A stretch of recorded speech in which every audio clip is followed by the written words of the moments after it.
Des caisses de toute taille, venues d'Espagne, encombrent les couloirs du musée d'Orsay. Nous surprenons ces professionnels en pleine installation. Ils sont en train de fixer une grille qui appartenait à la Casa Vicens, la première maison construite par Antoni Gaudí à Barcelone en 1885. Ce lourd portail, orné de feuilles de palmier, est typique du style de l'architecte catalan.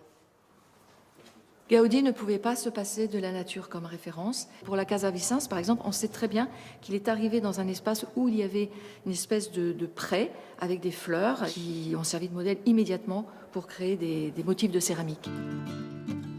L'exposition réunit des bouts d'architecture comme ces moulages que l'on retrouve dans la nef de la Sagrada Familia, la cathédrale extravagante imaginée par Gaudí au cœur de Barcelone.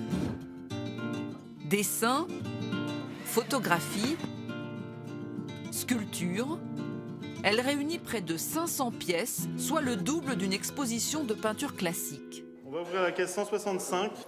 Le régisseur Mathieu Leverrier réceptionne un meuble original. Cette coiffeuse toute en courbe, conçue par Gaudí pour le Palais Güell, toujours à Barcelone. La première des choses à voir, c'est s'il n'y a aucun élément qui a pu tomber dans le fond de la caisse, voir également si l'objet dans la caisse n'a pas bougé pendant le transport. Ce sont des caisses qui sont quasiment faites sur mesure pour Pas quasiment, ce sont des caisses faites parfaitement sur mesure.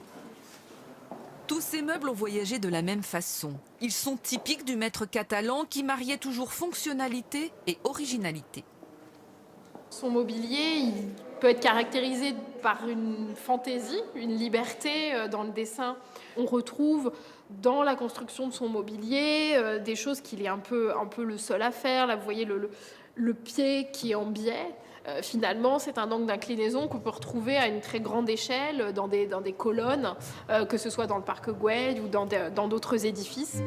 L'exposition s'annonce riche, bien que la plupart des archives de Gaudí aient brûlé dans un incendie.